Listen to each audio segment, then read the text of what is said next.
আসসালামু আলাইকুম প্রিয় শিক্ষার্থী বন্ধুরা, আশা করি সবাই ভালো আছো। আমি ব্যষ্টিক অর্থনৈতিক গুরুত্বপূর্ণ একটা প্রশ্ন নিয়ে তোমাদের সামনে হাজির হয়েছি। মনে করো ভোক্তার আয় এম সমান 50 টাকা, এক্স দ্রব্যের দাম হচ্ছে 5 টাকা এবং ওয়াই দ্রব্যের দাম হচ্ছে 10 টাকা। আমাদেরকে বাজেট সমীকরণ নির্ণয় করতে হবে এবং বাজেট সীমাবদ্ধতা বাজেট রেখা অঙ্কন করতে হবে আর বাজেট রেখার ঢাল নির্ণয় করতে হবে। গুরুত্বপূর্ণ এই প্রশ্নটি আমরা প্রথম থেকে শেষ পর্যন্ত তোমরা দেখবো ইনশাল্লাহ। সমাধান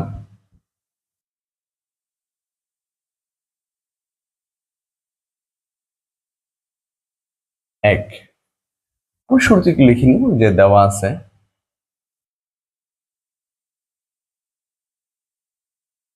আছে ভোক্তার আয়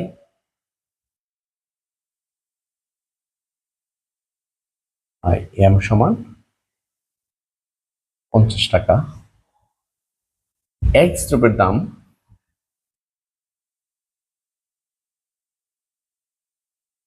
এক্স দ্রব্যের দামকে আমরা পিএক্স দ্বারা প্রকাশ করি, তাই না? 5 টাকা। আর হচ্ছে ওয়াই দ্রব্যের দাম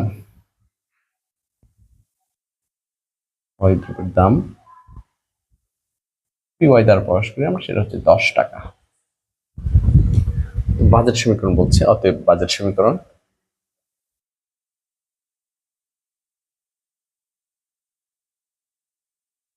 এক্স ইন্টু পিএক্স হচ্ছে এক্স দ্রব্যের জন্য ব্যয়, ওয়াই ইন্টু পিওয়াই ওয়াই দ্রব্যের জন্য ব্যয়, আর এর হচ্ছে ভোক্তার আই। এর হচ্ছে বাজেট সমীকরণ। এক্স এর জন্য ব্যয় এক্স ইন্টু পিএক্স, ওয়াই এর জন্য ব্যয় Y into PY is equal to M, বা এক্স পিএক্স এর মান কত 5, ওয়াই পিও এর মান কত 10, আর এম হচ্ছে 50, বা 5x প্লাস 10 সমান 50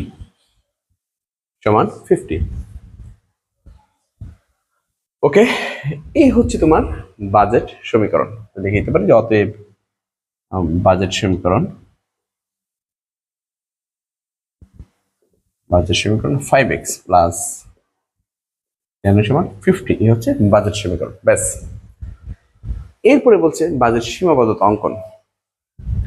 তো আমরা লিখে নিব যে বাজেট সীমাবদ্ধতা অঙ্কন, বাজেট সীমাবদ্ধতা অঙ্কন। বাজেট সীমাবদ্ধতা অঙ্কন কিভাবে আমরা বাজেট সীমাবদ্ধতা অঙ্কন করব? এখানে আমরা একবার এক্স এর মান 0 ধরবো, আবার ওয়াই এর মান 0 ধরবো। কিভাবে 0 ধরবো? ভোক্তা যদি তার সমস্ত আয় ওয়াই দ্রব্যের জন্য ব্যয় করে,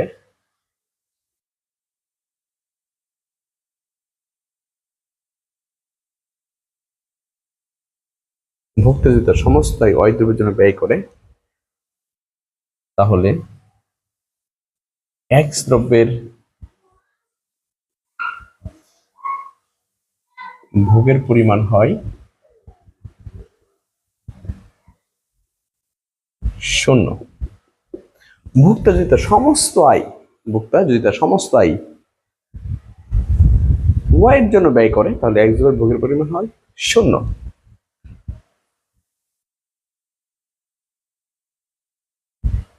অতএব লিখতে পারি যে ফলে বাজেট সমীকরণ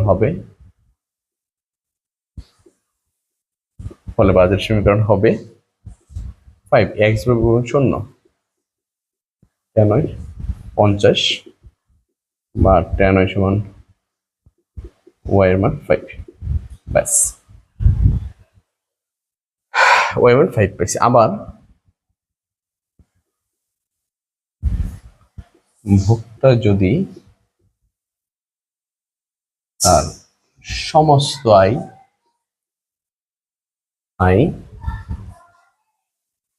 এক্স দ্রব্যের জন্য ব্যয় করে, আবার ভোক্তা যদি তার সমস্ত আয় এক্স দ্রব্যের জন্য ব্যয় করে, তাহলে ওয়াই দ্রব্যের ভোগের পরিমাণ হয়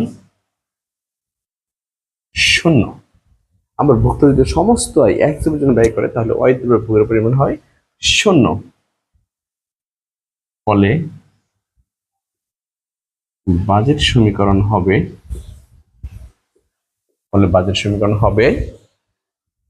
5x প্লাস ওইটা 0 50 বা 5x সমান 50, অতএব x সমান 10। আমি তো এখানে ওয়াইটা এই পাশে থেকে 10 দিয়ে 50 ভাগ করলে 5 হয়, এখানে x এই পাশে থেকে 5 দিয়ে 50 ভাগ করলে সেটা 10 হয়। তাহলে x এর মান পাইছি, y এর মান পাইছি 5 আর x এর মান পাইছি 10। এখন আমরা লিখে নিতে পারি নিম্নে বাজেট সীমাবদ্ধতা অঙ্কন করা হলো। কি লিখবো? নিম্নে বাজেট সীমাবদ্ধতা অঙ্কন করা হলো। নিম্নে বাজেট সীমাবদ্ধতা অঙ্কন করা হলো। y x 5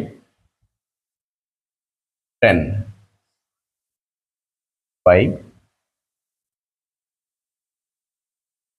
10। এখন তুমি দেখো y এর মান 5 আর x এর মান 10, এই যে x এর মান 10 আর y এর মান হচ্ছে 5, এ হচ্ছে এ হচ্ছে বি, এটা হচ্ছে বাজেট সীমাবদ্ধ বা বাজেট রেখা, বাজেট রেখা বা সীমাবদ্ধ বলতে পারি আমরা। ঠিক আছে, এইভাবে আমরা বাজেট রেখা বা বাজেট সীমাবদ্ধতা আঁকতে পারি বা বাজেট সীমাবদ্ধতা বলতে পারি আমরা। রেখা বলে রেখা দিও, সীমাবদ্ধতা বলে সীমাবদ্ধতা দিবা। ব্যাস, এই হচ্ছে বাজেট সীমাবদ্ধতা। এরপরে যাব আমরা 2 নম্বরে। 2 নম্বরে বলছে যে বাজেট রেখার ঢাল নির্ণয় করো। আমরা বাজেট রেখার ঢাল নির্ণয় করব কিভাবে? 2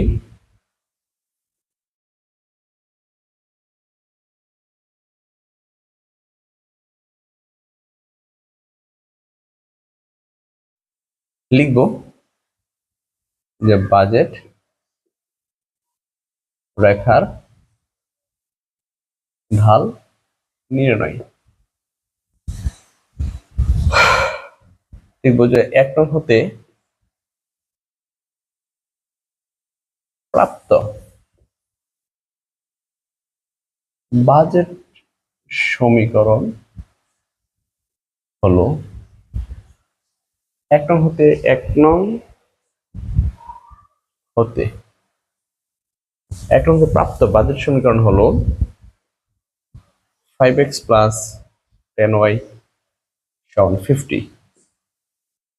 বা ঢাল বের করতে গেলে আমাকে অধীন চলক y বানাতে হবে, ওয়াইটাকে বাম পাশে রাখবো আর x ডানে নিয়ে যাব। y সমান এখানে 50 মাইনাস 5x ভাগ করব 10 দিয়ে, অতএব y সমান 50 কে 10 দিয়ে ভাগ করলে সেটা হয় 5 মাইনাস 5 কে 10 দিয়ে ভাগ করলে সেটা হয় হাফ x।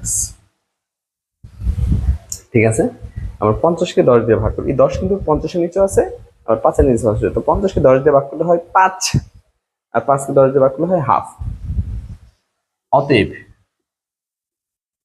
বাজেট রেখার ঢাল, এবার তুমি ঢাল বের করো, dy বাই dx।